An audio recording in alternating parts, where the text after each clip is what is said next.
Just as jellyfish and woodpeckers and ostriches have no rights, Homo sapiens have no rights also. People have no rights? Yeah, I'm on board with that. Would you mind burning this copy of the Bill of Rights?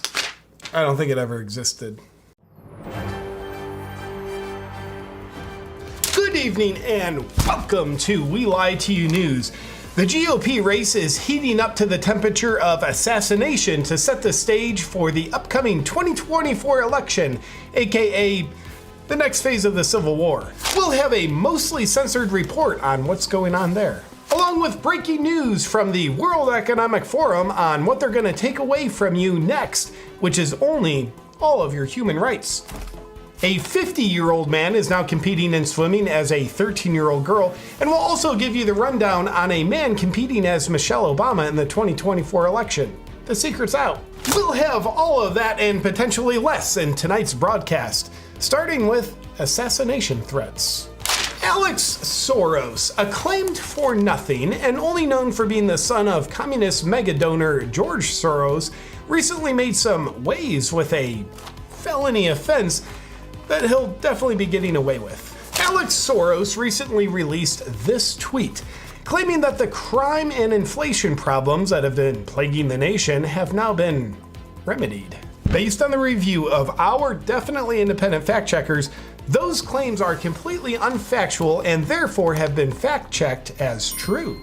But the assassination-y threat comes in the pic he posted with his tweet, which is a photo of a bullet hole next to $47. Trump looking like the likely 47th president, even though in an effort to protect democracy, we're not going to let that happen, appears to be a threat to Trump's life. But after our trusted three-letter agencies assessed Soros's post, the same three-letter agencies that are likely responsible for the assassinations of a previous president, they surprisingly determined that there's no cause for them to take action. You're probably familiar with the saying that the apple doesn't fall far from the tree. And with George Soros and his son Alex, it's also apparent that the shit doesn't fall far from the anus. In other news, in the 13 to 15-year-old girls swimming division, there is a new 15-year-old girl making waves. Take a look.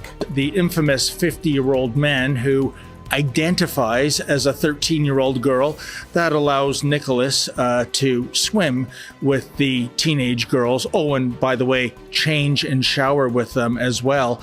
That all checks out and is inspiringly inclusive. And over the pond at this year's World Economic Forum meeting in Davos, what are the elites planning on taking away from you for your benefit?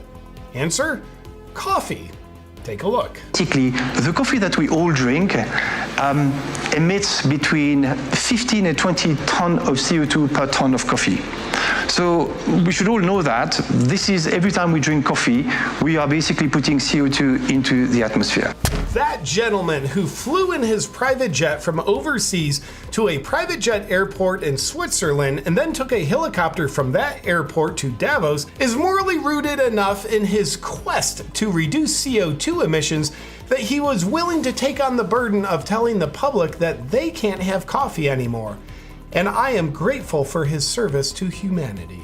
Meanwhile, World Economic Forum figurehead Dr. Noah Yuval Harari had this to say about human rights. But human rights are just like heaven and like God. It's just a fictional story that we've invented and spread around. It may be a very nice story, it may be a very attractive story, we want to believe it, but it's just a story. It's not a reality. It is not a biological reality. Just as jellyfish and woodpeckers and ostriches have no rights, Homo sapiens have no rights also. You know, you don't really have to go to the trouble of taking away human rights if you claim humans have no rights in the first place. Harari and the World Economic Forum, who are probably therefore not so much a fan of the Nuremberg Code, oddly enough support this 50-year-old man's right to compete as a 15-year-old girl and be naked in the locker room with his fellow teammates who are minors. Well, they might be minors, but they're also humans, which means they have no right to be protected from a perpetrator who does have a right to perpetrate them.